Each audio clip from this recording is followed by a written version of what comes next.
Herzlich willkommen zu einer weiteren Ausgabe der John Dewey Abendschule. Heute beschäftigen wir uns mit einer wichtigen Selbstverständlichkeit politischer Bildung, nämlich dem Konzept von Mündigkeit.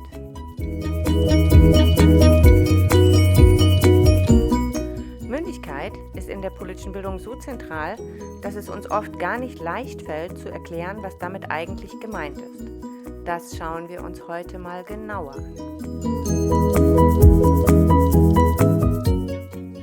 Mein Name ist Anja Besant, ich bin die Direktorin der John Dewey Forschungsstelle für die Didaktik der Demokratie und ich freue mich auf die nächste halbe Stunde mit Ihnen. Aber jetzt genug der Vorrede, lassen Sie uns anfangen.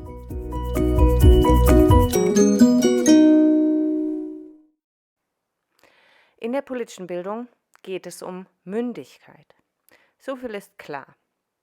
Und im Gegensatz zu fast allen anderen Begriffen gibt es um diese Aussage in einer zum Streit neigenden Fachdiskussion auch so gut wie keinen Dissens.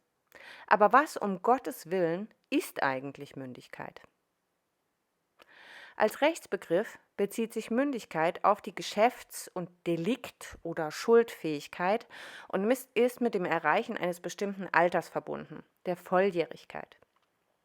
Ab diesem Zeitpunkt dürfen die BürgerInnen zumeist auch wählen. Philosophisch wird mit Mündigkeit seit der Philosophie der Aufklärung ein inneres und äußeres Vermögen zur Selbstbestimmung und Eigenverantwortung verstanden. Mündigkeit ist ein Zustand der Unabhängigkeit und der Fähigkeit, für sich selbst zu sprechen. Soweit so klar. Aber was hat das mit politischer Bildung zu tun und wie lässt sich Mündigkeit fördern? Genau hier fängt es an, kompliziert zu werden. Denn hinter der Konsensformel Mündigkeit verbergen sich in letzter Konsequenz ziemlich unterschiedliche Vorstellungen davon, was Selbstbestimmung heißt und wie man zu ihr gelangt.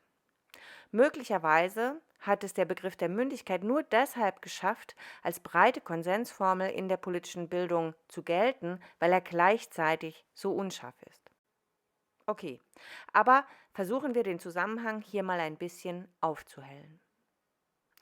Der Psychologe und Erziehungswissenschaftler Heinrich Roth interpretierte Mündigkeit dreidimensional als Selbstkompetenz, Sachkompetenz und Sozialkompetenz. Na gut, aber das ist ja jetzt wirklich furchtbar allgemein.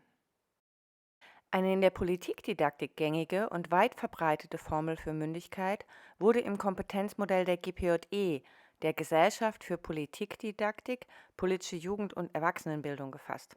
Ein langer und komplizierter Name, ich weiß, aber falls Sie von der GPJE noch nie gehört haben, sollten Sie sich diesen Namen vielleicht einmal merken. Okay, dieses Kompetenzmodell der GPJE besteht ebenfalls aus 3 Bausteinen. Demnach setzt sich Mündigkeit aus politischer Urteilsfähigkeit, politischer Handlungsfähigkeit und bestimmter methodischer Fähigkeiten zusammen. Urteilsfähigkeit heißt dabei, dass die Lernenden politische Ereignisse, Probleme und Kontroversen sowie Fragen der wirtschaftlichen und gesellschaftlichen Entwicklung unter Sach- und Wertaspekten analysieren und reflektiert beurteilen können. Politische Handlungsfähigkeit bedeutet, dass eigene Meinungen, Überzeugungen und Interessen formuliert werden können, vor anderen angemessen vertreten werden können, Aushandlungsprozesse geführt werden können und Kompromisse schließen zu können. Und methodische Fähigkeiten, das ist hier vielleicht der schwammigste und am wenigsten plastische Begriff, heißt, dass die Lernenden unterstützt werden, sich selbstständig immer wieder neu zu aktueller Politik sowie zu wirtschaftlichen, rechtlichen und gesellschaftlichen Fragen zu orientieren, fachliche Themen mit unterschiedlichen Methoden bearbeiten und das eigene politische Weiterlernen organisieren können. Das ist doch schon ein bisschen was. Damit kann man sicherlich arbeiten. Aber es ist auch Vorsicht geboten, denn auch hinter diesen Begriffen lauern Untiefen und Missverständnisse. So nutzen nicht wenige den Begriff der Urteilsfähigkeit in Bildungsprozessen, um einen eher materiellen, auf Wissens- und Stoffvermittlung gerichteten Bildungsprozess zu legitimieren. Die Begründung ist dann, man müsste schließlich all das wissen, um letztendlich in der Summe dieses Wissens urteilsfähig zu werden. Wir in der John Dewey Forschungsstelle halten diese Vorstellung für falsch. Urteilsfähigkeit ergibt sich nicht durch die Anhäufung und Ordnung von lauter einzelnen Wissensbausteinen. Und so war der Begriff in diesem Modell auch nicht gedacht. Im Gegenteil.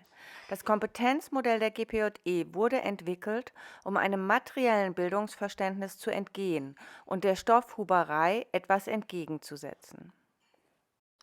Lernende werden hier nicht als leere Gefäße verstanden, in die man nur das richtige Wissen hineinstopfen muss, damit sie mündig werden, sondern sie werden immer schon als mündig gedacht. Sie brauchen auch keine politische Bildung, um politisch urteilen zu können, sondern sie urteilen von Anfang an. Diese Urteile können grob und vielleicht sogar unangemessen sein, aber politisch urteilen tun Menschen von einem recht jungen Alter an. Es geht also nicht um das Vermögen zu urteilen, sondern um die Qualität der Urteile und den Mut und die Fähigkeit, sich seines eigenen Verstandes zu bedienen.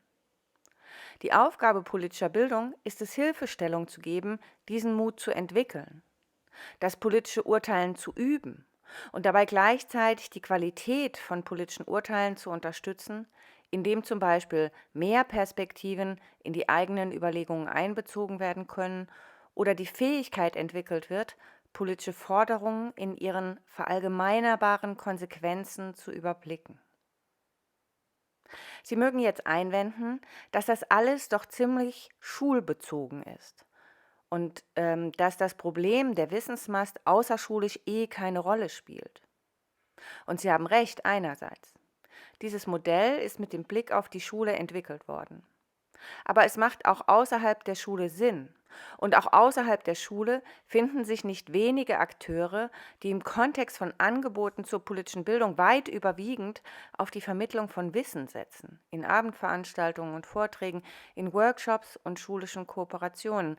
Deshalb lassen Sie es sich gesagt sein: Mündigkeit ergibt sich nicht beim Auswendiglernen. Erlauben Sie mir aber noch einen Blick auf das Kompetenzmodell, denn auch hinter dem Begriff der politischen Handlungsfähigkeit verstecken sich nicht unerhebliche Debatten. Hier steht nämlich Handlungsfähigkeit, nicht Handlungsbereitschaft. Das wäre ja vielleicht die Alternative gewesen. Wenn wir die Bildungsperspektive Mündigkeit aber ernst nehmen, dann müssen wir es den BildungsteilnehmerInnen selbst überlassen, ob sie handeln wollen oder nicht. Das ist im Rahmen politischer Bildung manchmal ein schmerzhafter Gedanke, denn Demokratie lebt tatsächlich von Beteiligung. Aber eine Bereitschaft zur politischen Teilhabe von Beginn an und für jeden Fall festzuschreiben, kann eine Entmündigung der Subjekte darstellen. So, spätestens hier sind wir wirklich bei den Paradoxien des Begriffs Mündigkeit angekommen. Denn Mündigkeit durch Pädagogisierung erreichen zu wollen, ist an sich ein ziemlich widersprüchliches Unterfangen. Und das deutet sich jetzt ja auch bereits an. Denn Bildungsprozesse versetzen die Subjekte in der Regel zunächst einmal in einen organisierten Modus von Unterweisung und möglicherweise sogar Abhängigkeit, damit sie demnächst dann mündig werden. Das klingt schon schräg, wenn ich das hier sage. Außerschulisch ist das noch nicht einmal ein so großes Problem, aber innerschulisch und vor allem in schulischen Kooperationen ist Mündigkeit als Praxis nicht selbstverständlich. Das hat verschiedene Gründe. Zum einen sehen sich sowohl die Lernenden wie die Lehrenden hier mit einer Vielzahl von Entscheidungen Dritter konfrontiert, die sie nur schwer beeinflussen können und denen in letzter Konsequenz auch Folge zu leisten ist. Zum Zweiten verfügen Lehrende in solchen Settings nicht selten über Zwangsmittel und üben damit eine nicht unerhebliche Herrschaft über die Lernenden aus. Sie bestimmen, wann Bildungsprozesse beginnen und enden, sie setzen Pausen, sie haben über die gesamte Struktur bereits entschieden. Die Autorengruppe Fachdidaktik hat deshalb 6 Paradoxien in der Auseinandersetzung von Mündigkeit ausgemacht. Das sind: Erstens das Problem, dass der Begriff Mündigkeit lediglich eine Konsensformel darstellt, in der sich ganz unterschiedliche Vorstellungen verbergen, ohne dass diese klar expliziert werden. Wir haben das eigentlich schon angesprochen. Dazu kommt zweitens und in großer Nähe dazu die Positionsgebundenheit. Mündigkeit ist nicht neutral.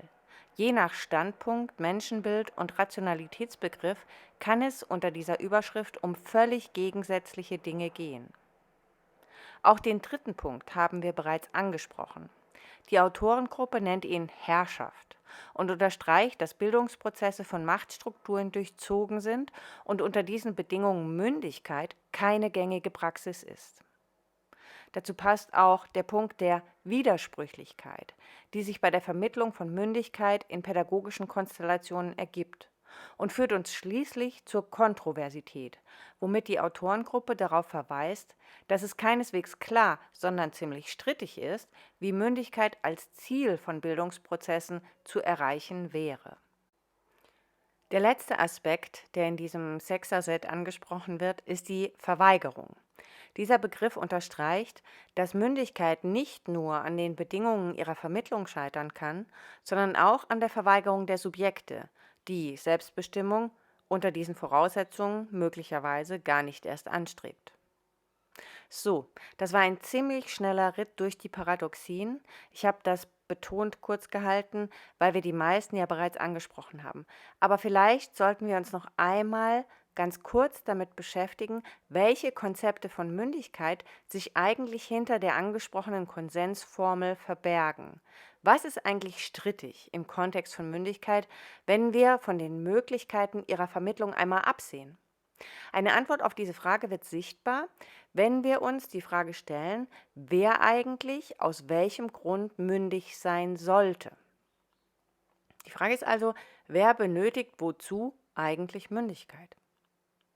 Peter Henkenbock, ein wichtiger und leider viel zu früh verstorbener Politikdidaktiker, der lange in Dresden gelehrt hat, betont die Bedeutung von Mündigkeit für die Person. Danach ist politische Mündigkeit das Persönlichkeitsideal einer demokratischen Gesellschaft und umfasst die Befähigung zur Autonomie und Verantwortung. Es geht also um die Gestaltung des eigenen Lebens, um autonome Partizipation in Politik und Gesellschaft, die Wahrnehmung von Pflichten und Rechten sowie die kritische Reflexion und das Durchschauen der Strukturen, in denen man lebt. So gesehen ermöglicht ein an Mündigkeit orientierter Bildungsprozess den Lernenden, ihre eigene Selbst- und Weltdeutung zu entwickeln. Dies bezieht sich dann sowohl auf in der Gesellschaft vorhandene Deutungsmuster als auch auf wissenschaftliche Deutungsansätze, die über diese Alltagskonzepte hinausgehen. Ein anderer Ansatz, den ich hier anhand von Joachim Dedien vortrage, versteht unter Mündigkeit zwar auch die Fähigkeit zur Selbstständigkeit und Eigenverantwortlichkeit. Mündigkeit entspricht nach dieser Sicht einem Erfordernis des demokratischen Systems und zugleich auch dem abendländischen Menschenbild. Jugendliche müssen, so Dedien, also lernen, intentional auf das Wohl des demokratischen Gemeinwesens bedacht zu sein, sowie in politischen Dingen rational und nicht emotional zu urteilen und zu handeln. Das ist etwas anderes. Denn eine solche eher funktionalistische Mündigkeitserziehung will vor allem den Staat schützen oder stützen. Zugespitzt formuliert bedeutet das nämlich, die Bürgerin ist umso mündiger, je rationaler und je weniger eigeninteressenorientiert sie urteilt und handelt. Diese Interpretation von Mündigkeit zähmt die Interessen der Lernenden und ihr politisches Handeln, indem sie auf Gemeinwohl und Gemeinwesen verpflichtet. Dabei bleibt gleichzeitig die Frage offen, was der Staat von seinen mündigen BürgerInnen eigentlich erwarten oder ihnen vorschreiben sollte. Zur Demokratie gehört das allgemeine Wahlrecht. Es unterstellt pauschal die politische Mündigkeit aller BürgerInnen und politische Bildung fördert sie. Eine zweite Debatte, die sich in der Auseinandersetzung zwischen unterschiedlichen Mündigkeitsvorstellungen ergibt und die sich in diesem ersten Kontext auch schon andeutet, dreht sich um die Frage, welchen Stellenwert Emotionen im Kontext von Mündigkeit haben oder haben sollten. Nach der gängigen fachdidaktiken Vorstellung geht es im Kontext von Mündigkeit nämlich ausschließlich um die Rationalität von Urteilen, Entscheidungen oder auch Handlungen. Politische Urteile sind dann besonders gut, wenn sie rational begründbar sind. Dabei ist mit Rationalität oft eine recht einseitige Vorstellung von kognitiver Zugänglichkeit verbunden. Emotionen und Gefühle gehören also nicht zur Mündigkeit. Dabei zeigen Studien, dass Emotionen nicht das Gegenüber von Rationalität sind und für die Auseinandersetzung mit politischen Fragen geradezu unverzichtbar. Ungerechtigkeit wird in diesem Sinn leiblich empfunden und ohne emotionale Fundierung wäre eine Zuwendung oder Abwendung gegenüber bestimmten politischen Fragen oder auch Gegenständen gar nicht vorstellbar. Um diesem Zusammenhang nachzugehen, haben wir übrigens ein eigenes Abendschulstück entwickelt, das Sie bei Interesse unbedingt ansehen und anhören sollten. Es heißt Politische Bildung mit Gefühl und ist über unsere Internetseite oder unseren YouTube-Kanal auch bereits online zugänglich. Ich denke, der Zusammenhang ist deutlich geworden. Es macht durchaus Sinn, darüber nachzudenken, was genau wir unter Mündigkeit verstehen. Denn hinter der Vokabel Mündigkeit können sich durchaus recht unterschiedliche Vorstellungen verbergen. Von diesen Vorstellungen hängt dann auch ab, wie Bildungsprozesse gestaltet werden. Üben wir beispielsweise hauptsächlich Perspektivübernahmen oder stärken wir Eigensinnigkeit? Geht es im Kontext von Mündigkeit um die Einsicht der verschiedenen Notwendigkeiten gemeinsinnigen Zusammenlebens oder um Autonomie und Freiheit? Geht es um die Vermittlung von Grundlagenwissen oder um die Stärkung der Person? Für Bildungsprozesse sind das durchaus relevante Entscheidungen. Wir hier in der John Dewey Forschungsstelle werden den Streit um Mündigkeit in diesem Stück heute hier nicht entscheiden können. Es ist vielleicht deutlich geworden, dass wir davon überzeugt sind, dass Mündigkeit sich nicht durch die Vermittlung von Faktenwissen erreichen lässt. Aber auch wir glauben, dass Wissen zur Beurteilung politischer Zusammenhänge wichtig ist. Vielleicht haben Sie auch herausgehört, dass wir eher zu einem emanzipatorischen als zu einem funktionalistischen Konzept von Mündigkeit neigen. Aber auch wir glauben, dass die Einsicht in die gemeinsinnige Notwendigkeit geübt werden muss. Wie auch immer Sie sich selbst zu den vorgestellten Fragen positionieren, wir wünschen uns nur eins: Gehen Sie nicht naiv mit dem zentralen Begriff der Mündigkeit um. Klären Sie für sich und Ihren Arbeitskontext, was Sie in diesem Zusammenhang fördern möchten. Finden Sie angemessene und attraktive Wege, um dieses Ziel auch wirklich zu verfolgen. In diesem Sinn, bis zum nächsten Mal.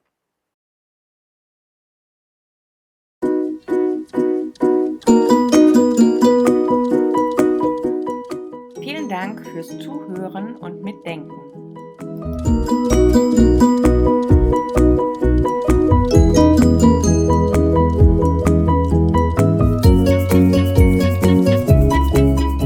Die Judith wird finanziert durch Mittel auf der Grundlage des vom Sächsischen Landtag beschlossenen Haushalts.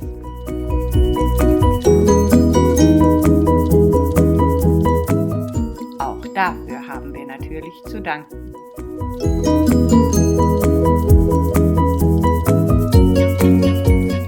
Und selbstverständlich ist dieser Text nicht im luftleeren Raum entstanden, sondern bezieht sich auf Arbeiten, die ihm auch vorausgehen, die wir hier nochmal in der Literaturliste angegeben haben.